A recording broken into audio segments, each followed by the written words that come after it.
Ethiopia's Naval Reawakening, from Highlands to Horizons.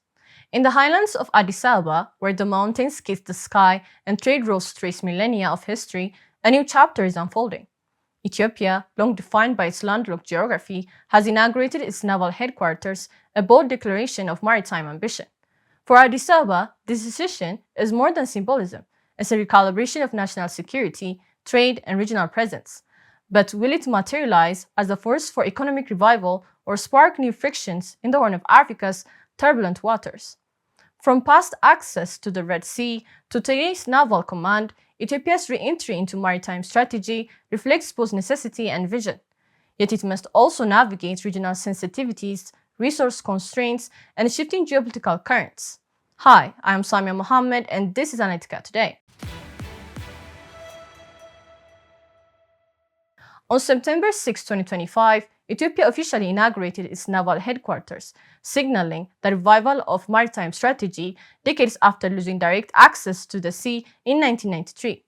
The announcement underscores Ethiopia's determination to secure its economic lifelines, protect trade corridors, and strengthen regional ties.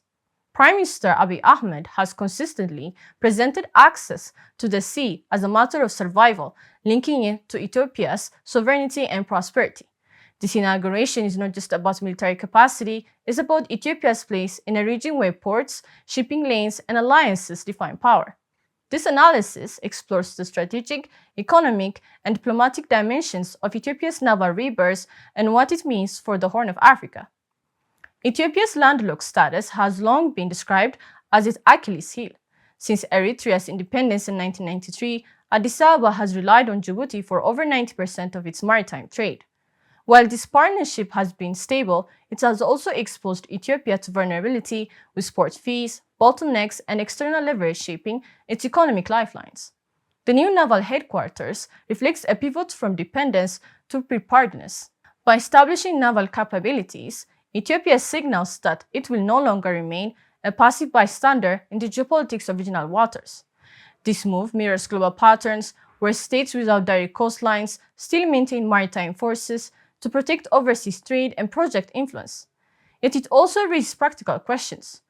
Without its own port, where will Ethiopia's navy dock, train, and sustain operations? The economic logic of Ethiopia's naval revival is clear. As Africa's second most populous nation with more than 120 million people, Ethiopia's demand for trade is expanding rapidly.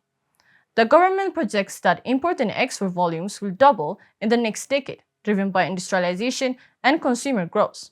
A naval presence is thus not only about defense, but about protecting sea lanes vital for economic development.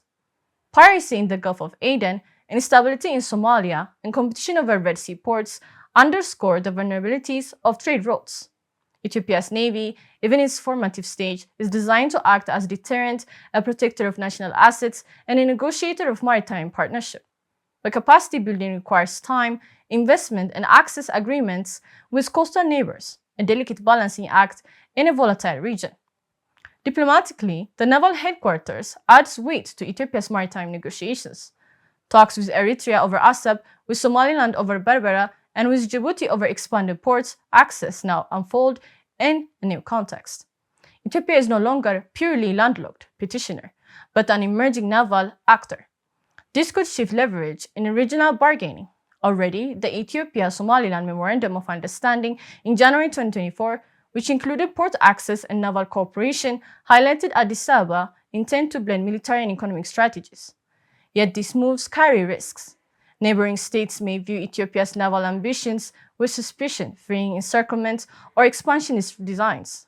Regional organizations like IGAD and the African Union will likely face renewed pressure to mediate port politics before they spill into open disputes.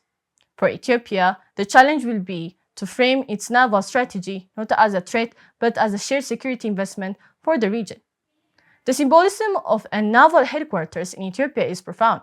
It reflects a nation unwilling to let geography dictate destiny. Just as the Grand Ethiopian Renaissance Dam became a symbol of energy, sovereignty, the naval command embodies maritime sovereignty asserted even without a coastline.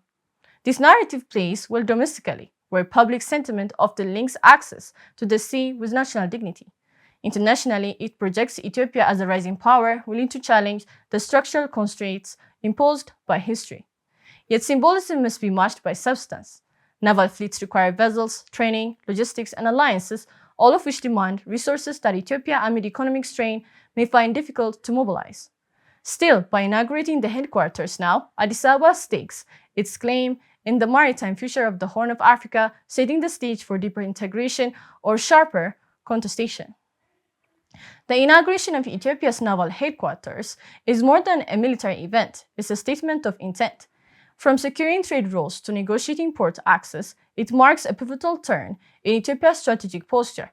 Whether it becomes a force for regional cooperation or a flashpoint for rivalry will depend on how Addis Ababa balances ambition with pragmatism, overcoming structural constraints through innovation, resilience, and calculated risk. As the naval flag rises in Addis Ababa, the Horn of Africa watches closely between hope for shared security and concern for renewed contest. I am Samia Mohammed, and this is Analytica Today.